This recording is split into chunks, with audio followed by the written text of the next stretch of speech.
I'll be honest with you. My background is environmental engineering, and I spent 20 years basically cleaning up dump sites and toxic waste sites. And I did a lot of work for the DOJ in lawsuits and things. And there's 100 lawyers in Washington waiting to close every trail. They hate our guts. They just soon close it down. And we really, I don't want to say we're in a crisis, but if we don't do something, we are. Yes. Always remember, the opinion you follow should be your own. Just consider the things stated here to be a second opinion from a complete stranger online.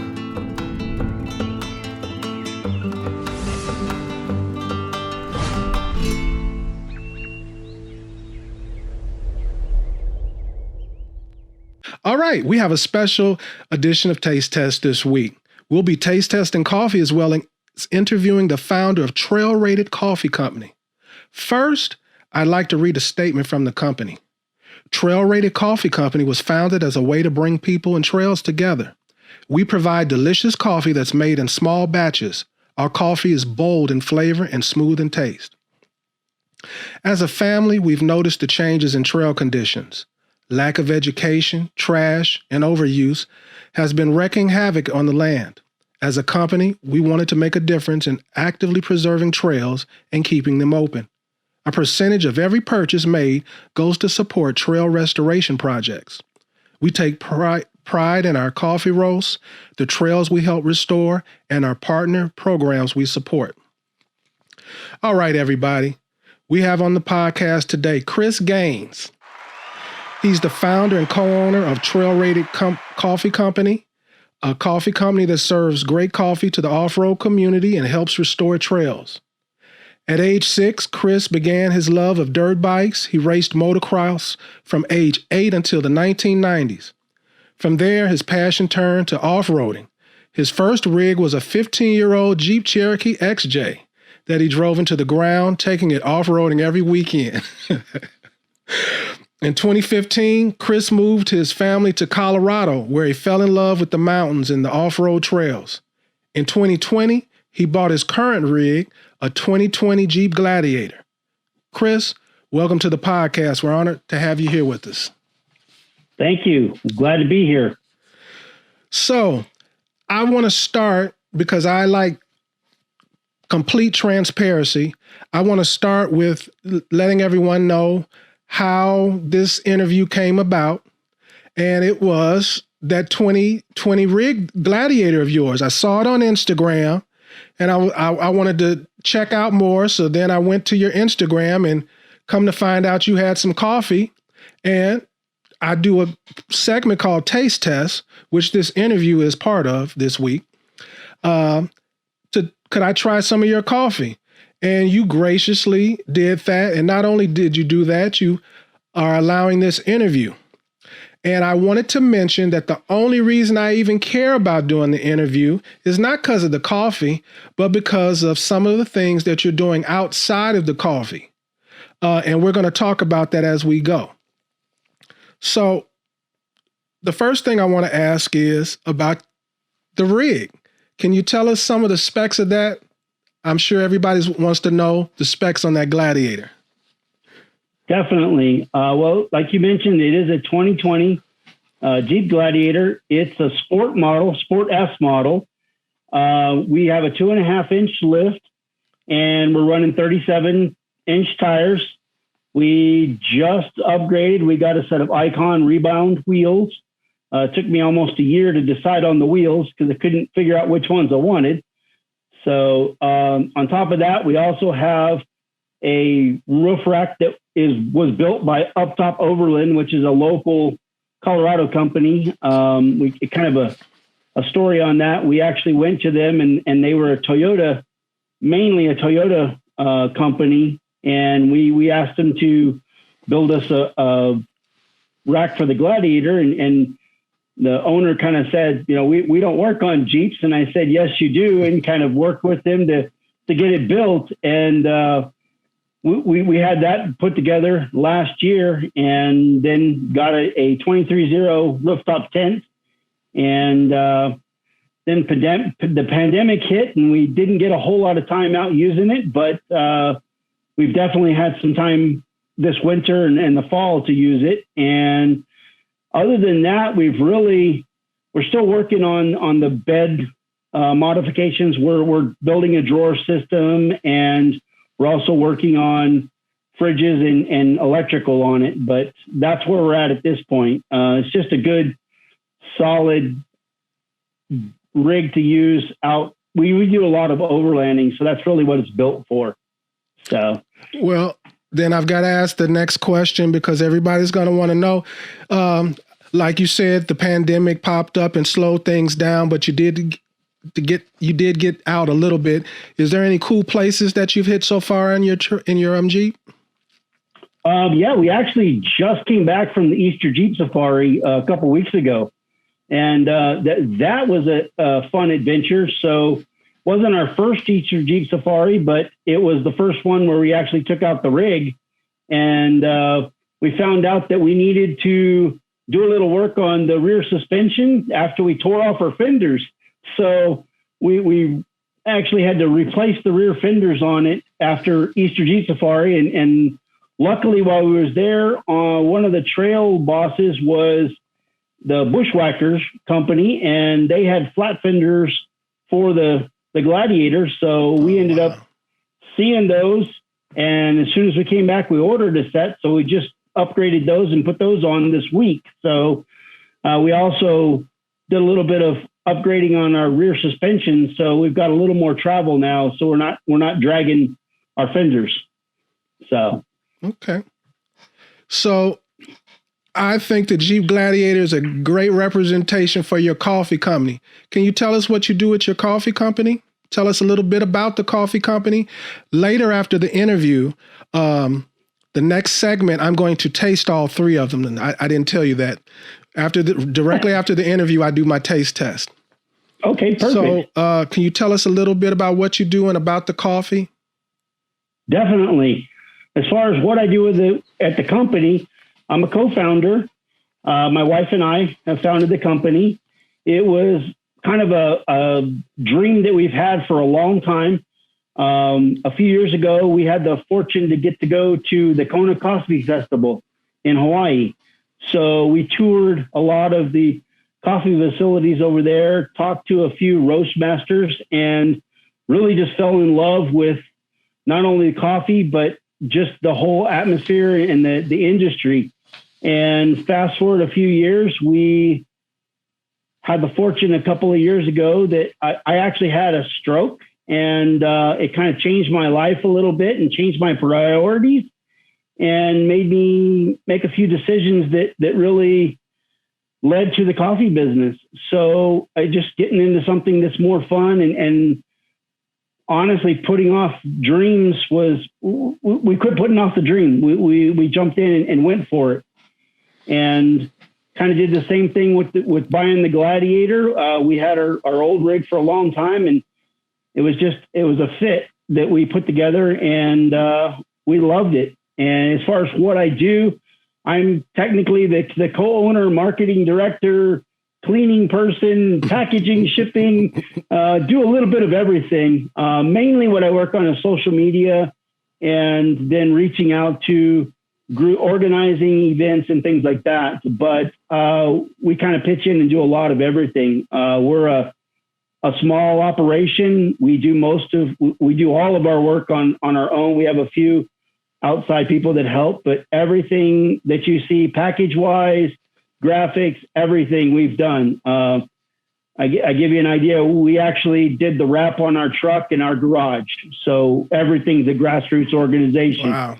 And we truly not only built the company as a business to have fun with and enjoy, but to give back to the community that we've spent a lifetime. I used to work in the industry and just wanted to have a company that we could go out and enjoy what we love to do. And coffee was a great segue into talking to people and helping trails and other things. So it's just been a great adventure more than anything. So, well, I've tried your coffee. I already have a favorite. I'm not going to tell you what it is. You're going to have to watch the podcast. to All get right. to get the reveal. What's your favorite out of the three? It's really a toss up. Imogene and the cliffhanger. I'm really hung on both. I think it kind of depends on the mood and the day, but I usually will lean towards cliffhanger. I like that one the best. Okay, I'm trying not to give away, whether I agree or disagree on that. Yeah. So, do you have any other products coming on down the pipeline? Actually, we do. We have 2 new coffees that'll be coming out in May. The 3 coffees that we make right now are blends, and we're actually going to go with a single bean coffee this time. So we're going to come out with 2 different, it's a light to medium roast and a medium roast. And then we also have a few more in the development stages that'll be coming out throughout the summer and especially the fall. So there'll be definitely some new products on the way. Okay.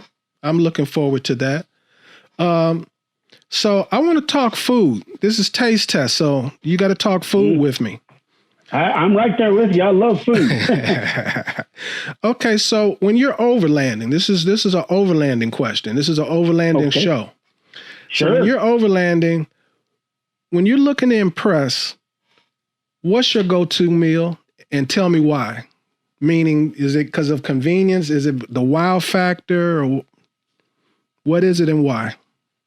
I tell you, I'm a huge comfort food fan. So probably not the most convenient thing, but on every overlanding trip, I have a little small fire pit that I actually made in high school that goes back, and I carry mesquite wood, real mesquite wood from South Texas where I grew up, and I charcoals T-bones and baked potatoes. That's my go-to meal. I don't know if it's so much to impress me or the other people, but that's my go-to meal, and I love it. So that's usually what'll end up on the plate that night. All right. If it's good enough for you, it's good enough for me. All right. Now, we like to get philosophical around here. So we're going to go in a complete different direction now. And I'm going to ask you, what do you wish you had known when you started out? This can be business or personal or whatever. I kind of have both. On the personal side, I lost my father when I was younger. And I really wish that I had spent more time checking off his bucket list items and spending more time with him out enjoying the scenery and things that he didn't get to do. And that's one thing that I've kind of really made it a point, part of starting the coffee company and really getting into overlanding is I have a 6-year-old, and it's my full intention to make sure that he doesn't miss out on some of the things that I got kind of missed out with my dad. And then on the business side, everything that you think you know how much it costs, double it. And if you think it's going to take 6 months, double that too. And if you try to do it in a pandemic, just times 5, everything. So it's been a fun ride. I'll say that. It's been a lot of fun. Okay. You gave some good advice. I hope everybody listens to that and uses that advice. That's beautiful. Thank you for that. Yeah. So definitely.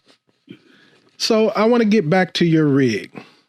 Yes, and this is a question I'm going to be asking pretty much anybody on every interview that I do. And it's, in the last 12 months, what's the best investment in gear, excluding your rig, that you've had, and why? Best investment in gear has been, we got a Jackery. And the best thing, that it was actually a Christmas gift. And it's kind of one of those things like, well, why do I need that? But once you have one, you know why you need one. I use it every single trip. And if it's not charging phones, charging batteries, just keeping lights on, it's been a lifesaver more than once out on the trail. And it's an amazing piece of equipment that you don't know you need until you have one and find all the uses for it. So that's probably my go-to best thing that I've bought. The Jackery seems to be very popular. I have a similar but a different brand, and I agree with you. It changes your camping almost into having a home environment, in my opinion. Definitely, yes. I like to hook mine up to a blender even. I was going to say, when you have a little one and you can put a fan on in the tent, it makes all the difference whether you get sleep or not. Yes. So I've got the opposite of that question I just asked you, and that is, regardless of being a good investment or not, what's your favorite mod to your rig? Favorite mod to my rig is the up top rack that we had made. For a couple of reasons. One, it allows us to carry the rooftop tent and all the other gear on it, which functionally it's amazing. But the other thing too is working with the guys at up top and actually designing and helping build we didn't actually design the rack, but being there while they were designing it and then making really good friends out of the process. And now being able to go out with those guys and just enjoy overlanding and making new friends. So it was a really good investment for us. And one of the best things we've ever done for that rig. And with that said, I want to recommend everybody listening, everybody watching, to go over to Trail Rated Coffee's website. I'll leave a link in the description. And when they see this, there'll be a little something down here below with your website on it. At least go there to see the Jeep. Right there on the front page, there's video footage, excellent quality, professional video footage of your Jeep. So at least go over to his website to check out the Jeep. I highly recommend it. So with that, I'd like to ask you, what's your favorite kind of trail? I do all types of trails, but I have a particular favorite. What's your favorite? I used to say the hardest, most probably dangerous off-road trail you could get on the side of a cliff, leaning over, hoping you're going to roll over and enjoying every minute. But in the last few years, that's really switched, and it's more overlanding, open road trail. And I've really gotten into looking at historical buildings and following historical trails and things like that. So that's really where our focus is shifted.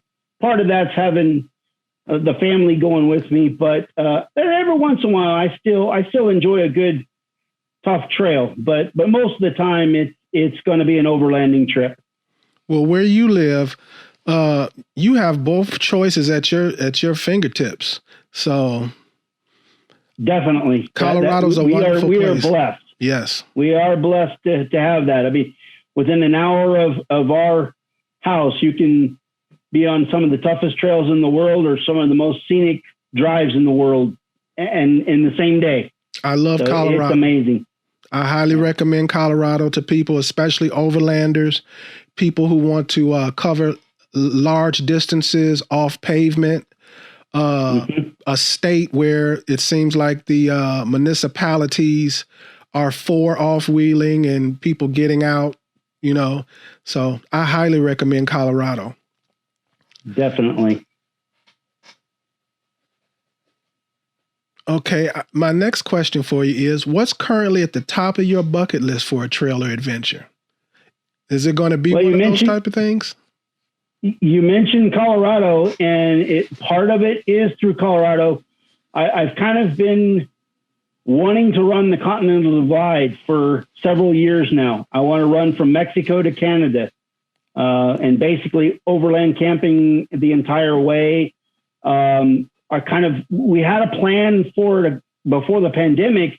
We were actually going to run the Continental Divide and then run up into Canada and go across to the West Coast and come out at an event over there. But with the pandemic, we got shut down. So we want to get about 10 or 15 of us and kind of traverse definitely. You're more than welcome to come with us. We want to head from Mexico to the Canadian border, and don't know exactly how long it'll be, but just enjoy the scenery and just camaraderie and having a group of people go. And I'd love to just see the whole thing. I've seen most of it in parts, but never the entire trip. Yeah, that'll be an accomplishment that you'll probably remember for the rest of your life. And hopefully I'm going to be part of that. Yeah, definitely. You're more than welcome. Anybody that's willing to come out to Colorado, we're more than accommodating. We'll be glad to take you out and show you any of the trails and have a good time. So I'm going to jump back to food now, Kris. Now you told me what your go-to meal is. Now I have a different sort of question. I've noticed in my travels and hanging out with different people that people usually have a routine as far as what their first meal is when they get to camp. You know, they might be on a 30-day or 6 months or whatever, but they I don't know if it's superstition or what, but it seems like most people have a first meal on their journey. What's your first meal on your journey? Or do you have one? Well, it's not always my first meal. My go-to meal is breakfast tacos. I love making breakfast tacos, homemade tortillas, bacon. You make homemade tortillas? Yes, sir. Okay. Sure do. Okay. One thing my mom taught me is how to make a good tortilla. Okay. And I still practice that and on the trail. They're amazing, especially if you have some of that leftover T-bone steak from the night before put in there.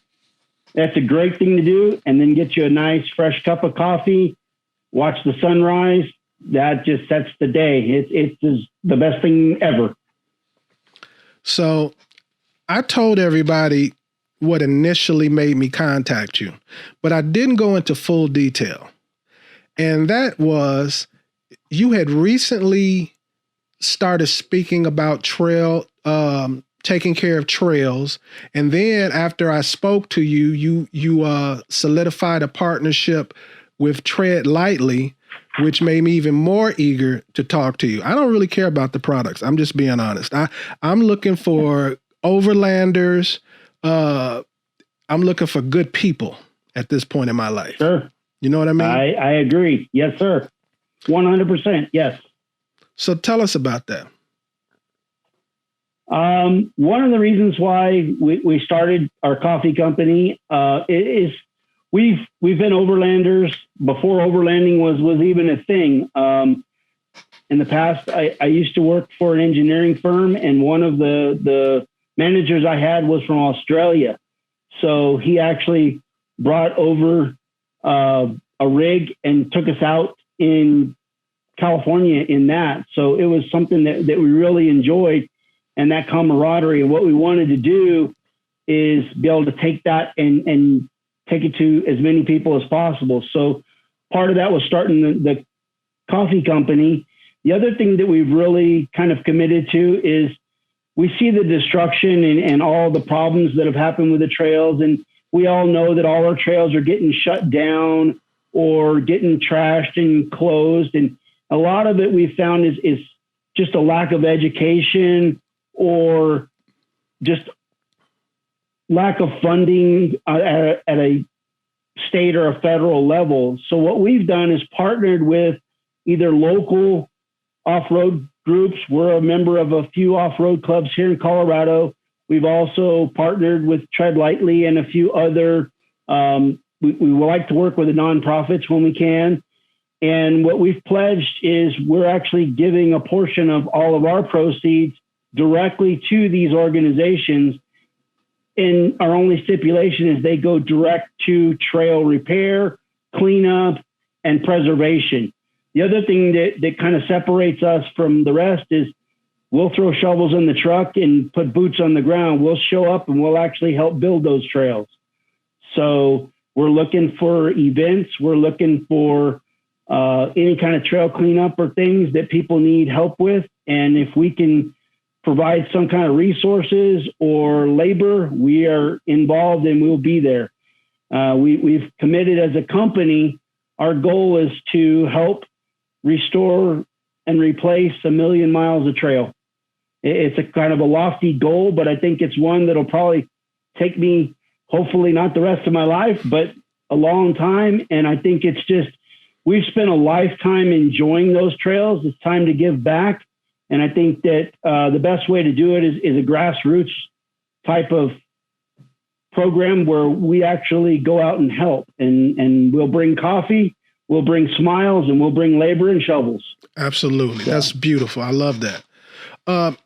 So if a person is curious about tread lightly, if they're curious about treading lightly, what's the benefit to the person? Why would a person want to partner with Tread Lightly? Why would a person want to practice treading lightly? One of the things, partnering with the organization gives you access to a lot of educational materials that a lot of people, we have a huge problem in that we have people, Moab, Colorado is the same way. We have a lot of people that fly in from other places. They may not know the trails. They may not know where they're going. They rent a vehicle and they don't know about treading lightly, or they don't know about how to stay on the trail and what real damage it causes. So organizations like Tread Lightly, they put different programs on, they teach stewardship, they work with organizations to find ways to educate people, and they also do boots on the ground cleanup projects and stuff and help keep trails open. As far as why we should tread lightly, if we don't, honestly, we're not going to have a place to go. And the sad part about that is it's not just trails closing, but if you think of all the veteran organizations or kids organizations or other things that depend on those trails. Yes. I like to say the trails are the arteries to our fun. Absolutely. And if we don't take care of those, just like your body and everything else, we're not going to have them to use. And, you know, if we keep going the way we're going, they're going to close everything. And everybody needs to do our part. And Tread Lightly is a very great organization, but more than that, it's really a statement that people need to take to heart and do. I mean, the days of just blazing across the desert and who cares what you tear up are gone. We have to protect what we have. I mean, there's millions and millions of miles of trails that have already closed, and they're on the docket to close more. We just heard that they put sound ordinances into Moab today that's going to greatly impact how Moab trails are run. So it's happening all around us. We definitely have to make an effort to tread lightly, be involved, and give back to not just taking the stuff from the trails, but actually giving back and working on those trails and giving us something to leave the next generation. I always think about it. Our next generation of off-roaders, overlanders, they're coming up, and we want to leave them something. So that's kind of the biggest takeaway from Tread Lightly. Thank you for saying that, Kris. I don't know if you've watched my podcast or watched it all the way through, but I have kind of like a go-to phrase that I end with every week. And I say, everyone stay safe, tread lightly, and hopefully I'll see you here or on a trail soon. So I'm speaking more to my audience now. That's why I say tread. That's why that's part of my closing phrase, because I want to emphasize to everyone, we are in a situation. If we don't start taking care of these trails, we're not going to be able to brag about how we have the whole West to roam. That it's going to no longer be. I also want to emphasize to people, the National Park Service, the BLM, all of these public lands, they don't have the employees anymore. And they are looking for excuses to shut things down. And we can't give them those excuses. So hopefully that now when people hear me say tread lightly, they really get a sense of what I'm saying. And I wanted to piggyback off of what you were saying, because you said some important things, and I'm glad you said them. I agree 100%. For years, I worked in the environmental engineering industry, and that is what you're saying is very true. They would just soon shut down the parks than spend the money to clean up after everybody. It's cheaper, it's easier, for them to shut them down. And a lot of times, even with the organizations that we've worked with in our local Jeep clubs, we have to go ask them to give us permission to just keep these trails open. And a lot of times, the national parks put their money into restoring the parks and keeping them safe.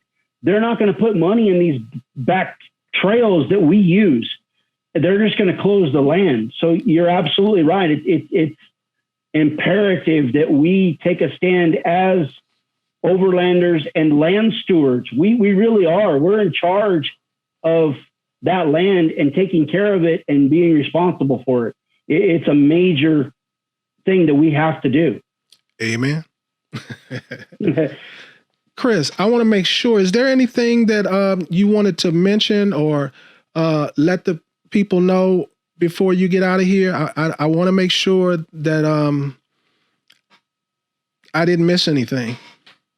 No, I want to say thank you for having us. One thing we would like to mention is we've just launched a subscription program.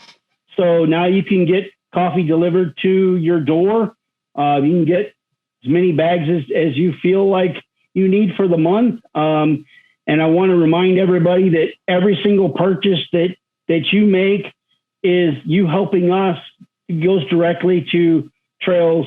And we don't really go into these organizations that just pay a lawyer to go to Washington. Yeah. We put the boots on the ground. We buy 2x4s.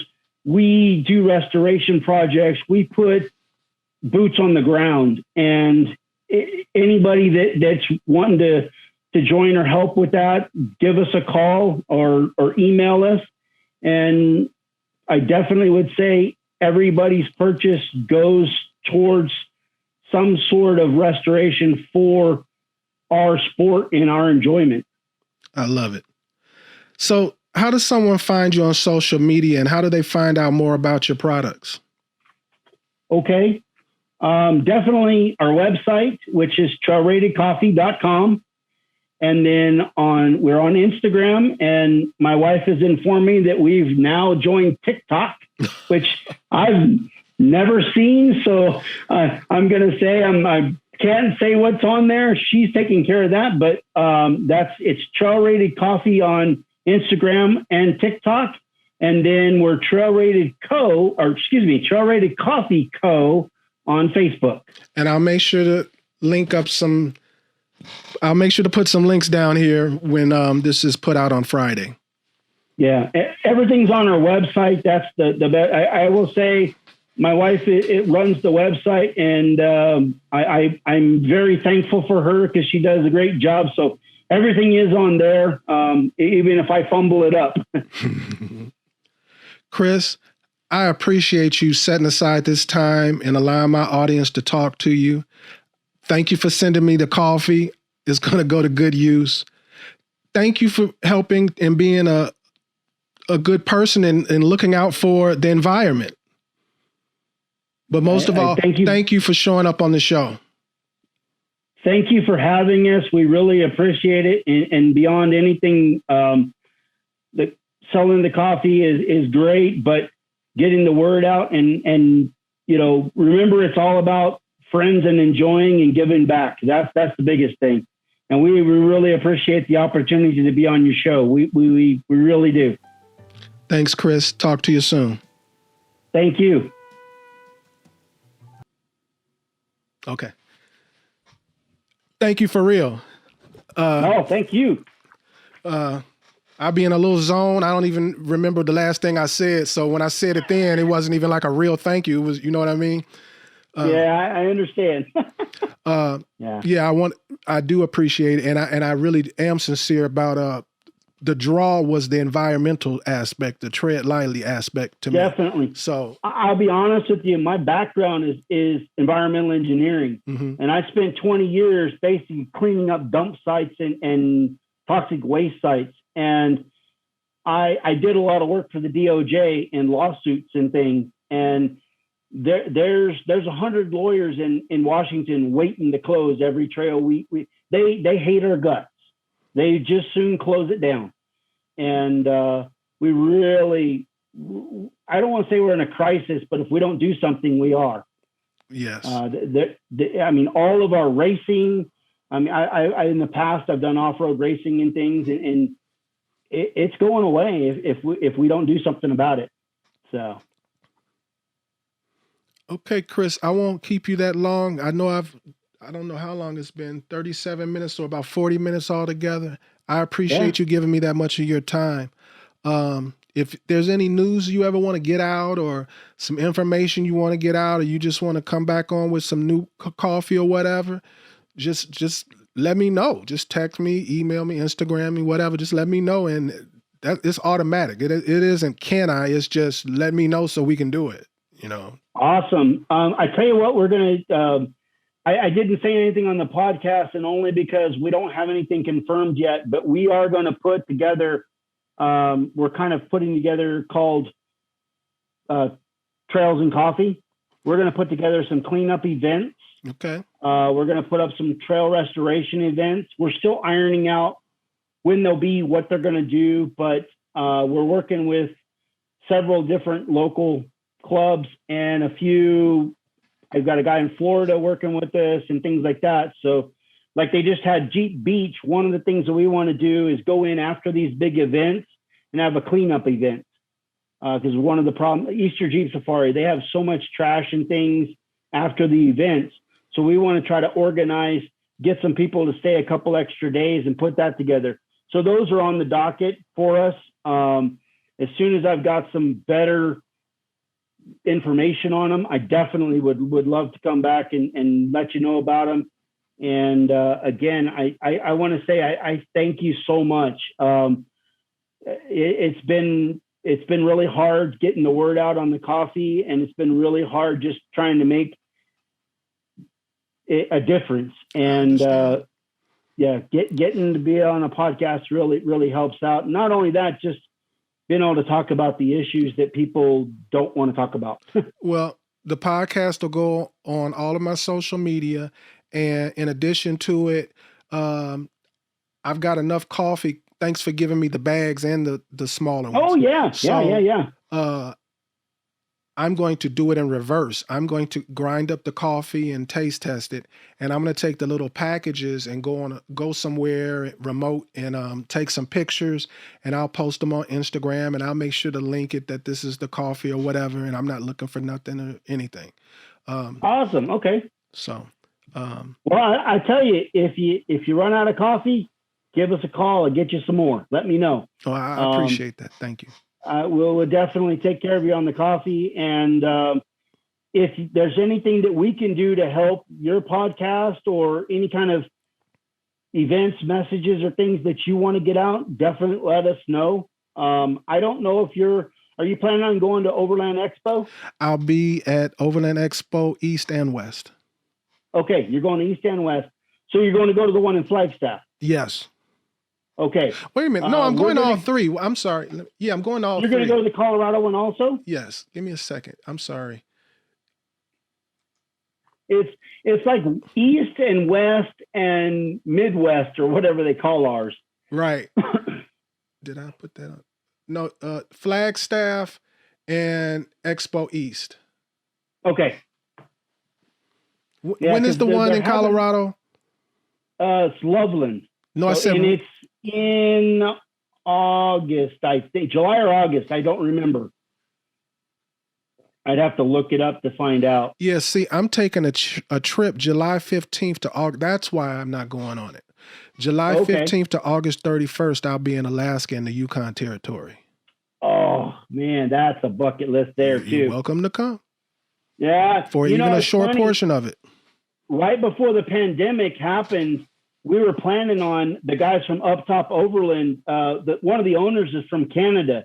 So we were actually going to take off from Colorado, head up through Montana, up into Canada, run across to the West Coast, and come down to the Overland events over there. So we were going to come back that way. Okay. But with the pandemic and all the other stuff, we never made it. But Alaska is Canada. Alaska is bucket list for me as well. I'd love to get up there. Well, I'm thinking this is the perfect year for it because The only drawback to going to Alaska is all the visitors. It's the same thing with Colorado. Right. Yeah. Right. Yeah. It's the same thing. It's beautiful when it's got 4 foot of snow on it. Colorado has gotten really bad because I used to could still get around that. I just go like in late September. I pay attention to the weather, get there like the last 2 weeks before it starts snowing, and I'd have the place to myself. But no, everybody stretches out the beginning and the end of it now. You used to could either go before or after, but that's no longer. Right. Yeah. It's kind of, we go to Moab a lot, and you could go down there during the week, and I mean, I've run the White Rim Trail and I've never seen a person for 2-3 days. And now, I mean, you can't even camp. You'll wake up in the morning and it's like you went to a campground. There's 20 people beside you. And that's one of the things with the trail cleanup. I mean, I sit there with a garbage bag and pick up after these people when they're gone and left. And I mean, it's garbage everywhere. It's just horrible. So. Well, I didn't want to say anything like that on the podcast, but one of the experiences that's I'm starting to have more and more frequently is not just they mess up the campsites, but they're leaving body waste and human waste, and everywhere. Yep. We have a lot of dispersed camping in Colorado. People come up for the summertime and they'll stay in these Sprinter vans. Yes. And a lot of times they don't have facilities in them. And they just wherever on the trail, all over everywhere. But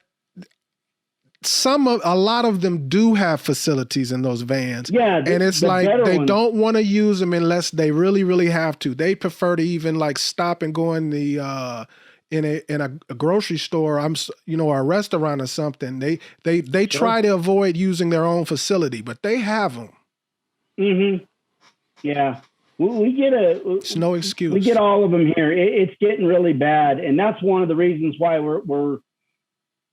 didn't really say anything, but I mean, that's part of the cleanup too. And then I've been on the environmental side and I know what that does. And all that does is lead to more and more land closures because some of the projects I've worked on are hundreds of millions of dollars to clean up. And government's not going to spend that money on trails. They're not going to do it. Not at all. Yeah, I agree 100%. They barely want to fix the paved roads into their big name national parks. Oh, definitely. Yeah, that's absolutely true. I mean, if you're not in the Grand Canyon or like Zion, they're not fixing it, right? Unless it's just torn up. A long time ago, I actually worked on radio communications for the Grand Canyon, and all of the facilities. I mean, there's people that work at the Grand Canyon living in cabins that were made in the 20s and 30s, and they're still living there.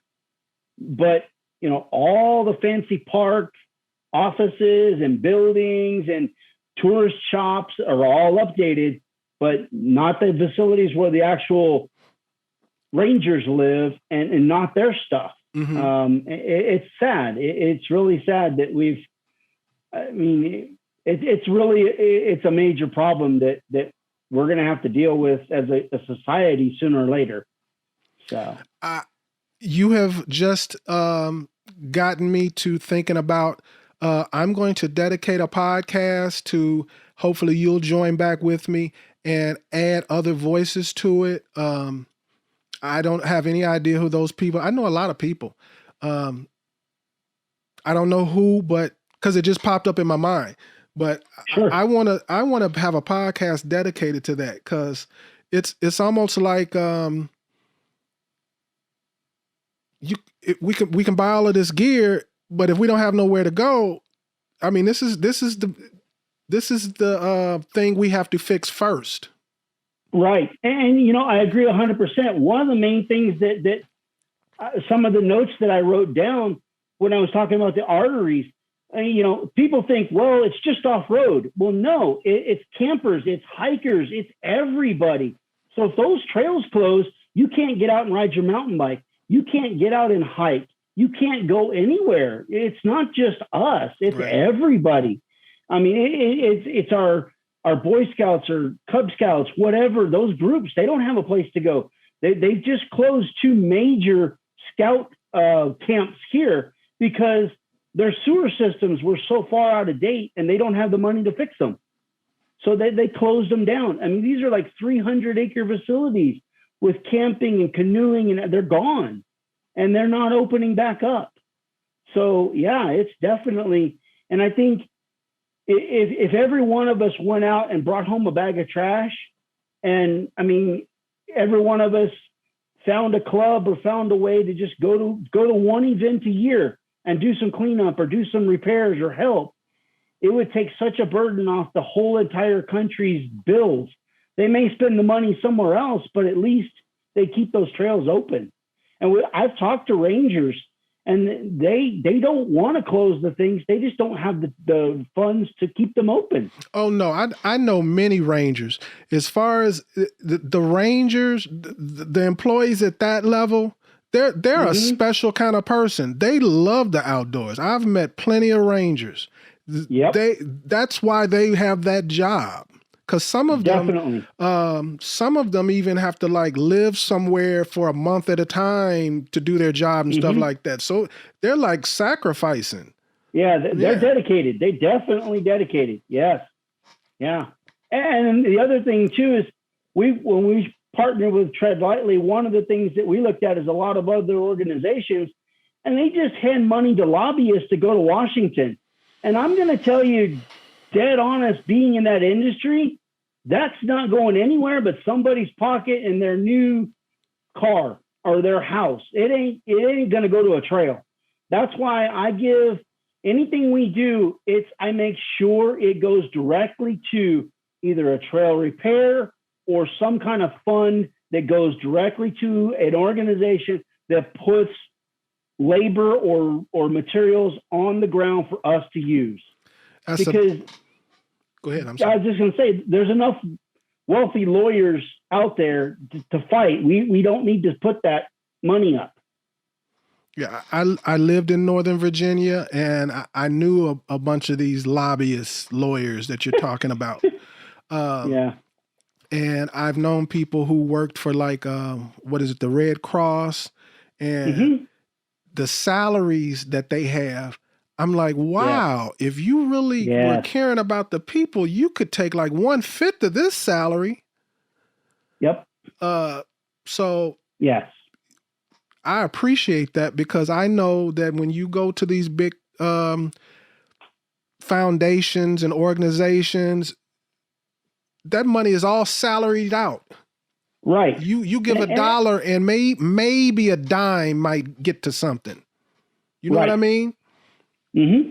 And that's with our company. We didn't put $1. I've seen a lot of coffee companies. We give $1 to the veterans, and give $1 to this, $1 to that from one coffee sale or one blend. We take a pool. If I make $100 million, I'm going to give back as much as I can. If I make $100, I'm going to give back as much as I can. And when I don't have coffee sales, I've got shovels and I've got a vehicle. I can go out and dig and help and build. And I think where we're looking at it is not so much can we spend the money and get the feel good of giving dollars, but actually get out there and help. I mean, if you're not working on the trails, I guess if you're not pitching in, you're part of the problem, in my opinion. And everybody ought to spend some time getting out and actually seeing what is involved to get those trails back up and working, what kind of real trash is there to clean up, and what kind they're pulling. I just saw on Outward Bound, they picked up off of the Mojave Trail like 2 tons of trash in one day. That was crazy. I mean, yeah. That's crazy. And you can do that on pretty much any trail in America. Mm-hmm. And that's the sad thing. Yep. And you probably see it as well as I do. People just drive right by it. They don't care. It's their Sunday afternoon. I don't have time to clean that up. I don't have time to fix that. Well, you may have time when they close it, but it's too late. That's my whole thing. I'm not trying to pretend like I'm just this great benevolent person.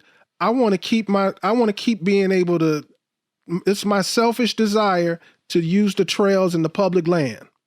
Yep, exactly. And well, we can go on the same thing. I started a coffee company within hopes of making millions of dollars so that I can spend millions of dollars keeping trails open, keeping my rigs running good, and doing all the stuff that we love to do, and leave something for the kids. Leave something for the next generation. These poor kids don't have scouts. They don't have, after school programs. They don't have anything anymore. And now they're not going to have trails. So what are they going to do besides, mayhem and mischief? That's all they're going to have left. So I agree 100%. I mean, any way that we can be involved, any way we can help, I'm all there. Anything with it that we can do, I'm 100% involved. Kris, we ended the interview a long time ago, but with your permission, I don't know how I'm going to edit it. I may even do it separate, but I would like this full length thing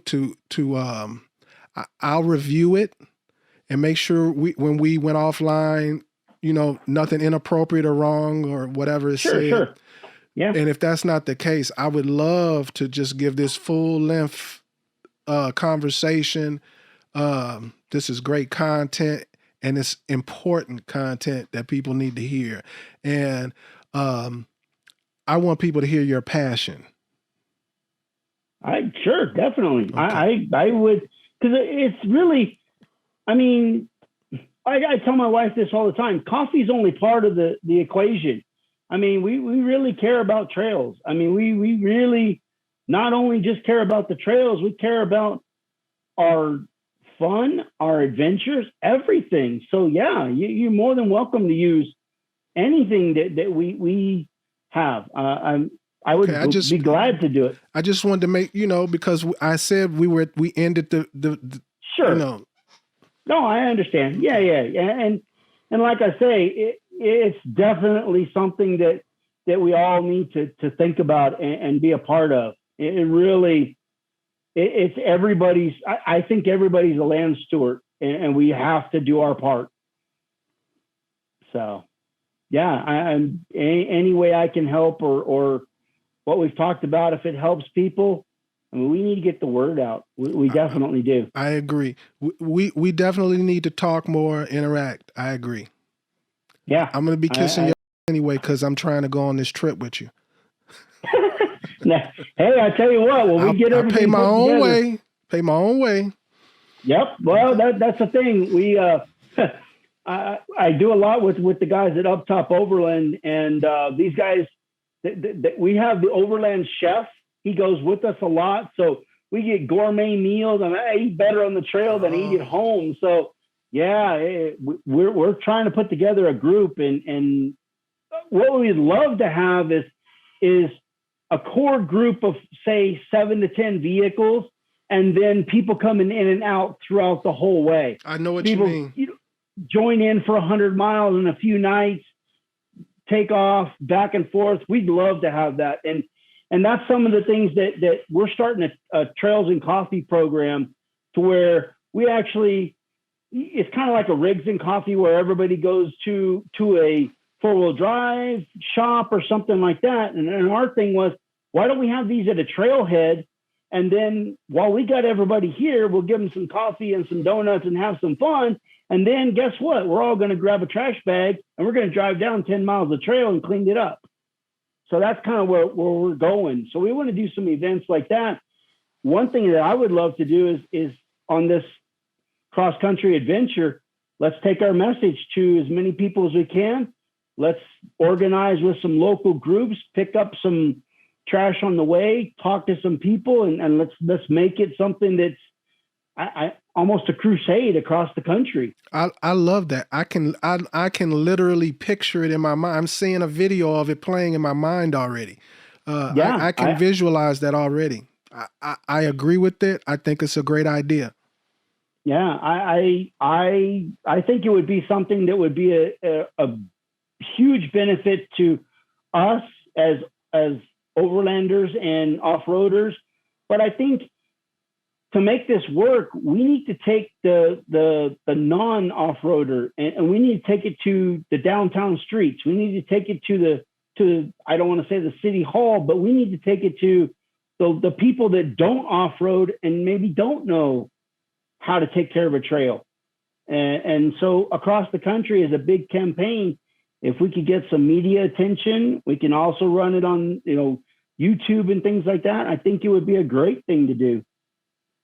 Work with as many people as we can, especially now there's a lot of these overlanding shops opening up. Mm-hmm. I think if we stop and we do I talked to Matt at Tread Lightly, and he's really, really a nice guy and very, very trail conscious, and he really wants to make a difference.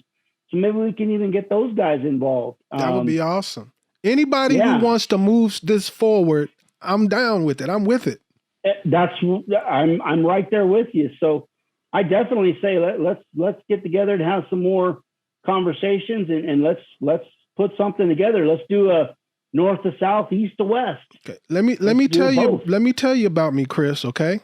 All right. Okay. You've probably perused my Instagram since we first spoke. I really do this thing. I really overland. Okay. And I meet people all the time. And since I told my wife, I say, you're serious. I pretend to be, you're serious.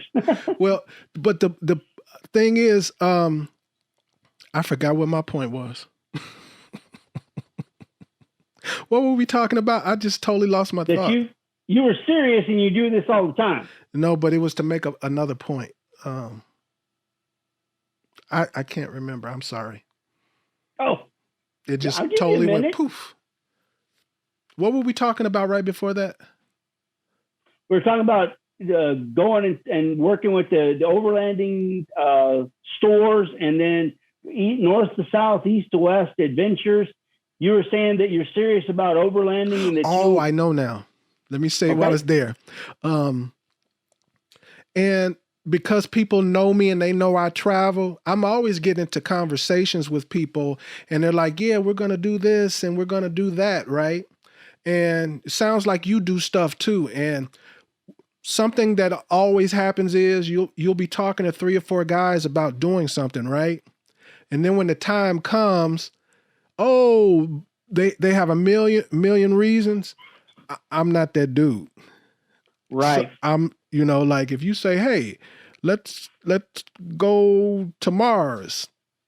If I say I'm okay, I'm going to try and go with you. You know what I mean? So that's all I'm saying. I'm not one of them I'm not one of them talkers. So put me on the list. I agree 100%. I tell you a story. I was telling you we were going on that Canadian trip. I was pre-camping, and I was camping with my kid out in the driveway. And the next morning is when I had a stroke. Oh. I went to the hospital. I spent 2-3 days in the hospital, went to a rehab center to get back feeling in my hands and stuff like that. Spent 3 days there, was feeling good, and said, look, I got to check myself out because these guys are getting ready to go on a trip. I got to go. And of course, my doctor said no out in Canada in the middle of nowhere. So I tell you what, we went on a vacation to Florida 4 days later. So I got out of the hospital in 4 days. I flew to Florida. So, well, if you have a stroke, I'm not holding you to this. Well, no, I tell you, I mean, don't hold me if I get a stroke. I'm staying home if I have that'll be the reason I stay home if I get a stroke. I don't blame. Well, the biggest thing is, I guess, is we all got to be serious about it, and I'm the same way. Every single weekend we try to go out. Oh yeah, there's 10 people going to show up. Ain't nobody shows up. Nobody shows up. So I understand where you're coming from, and it's kind of that's why we didn't really partner with anybody. We made our million-mile commitment is our own, because I don't want to sit here and talk about it. I just want to go do it. I just want to put boots on the ground and fix the trails. And I would almost rather be a silent partner. I'll just show up. Yeah, I'm going to put it on my website. I'd like to enjoy a little bit of the fame and fortune of it. But I'll tell you what, that's not why I'm there. I'm here to dig holes and help. That's what I want to do. So yeah, I definitely think that we can put something together, and I want to say thank you for reaching out, and this is going to be an amazing thing. I think we'll definitely be able to make a difference on a lot of fronts.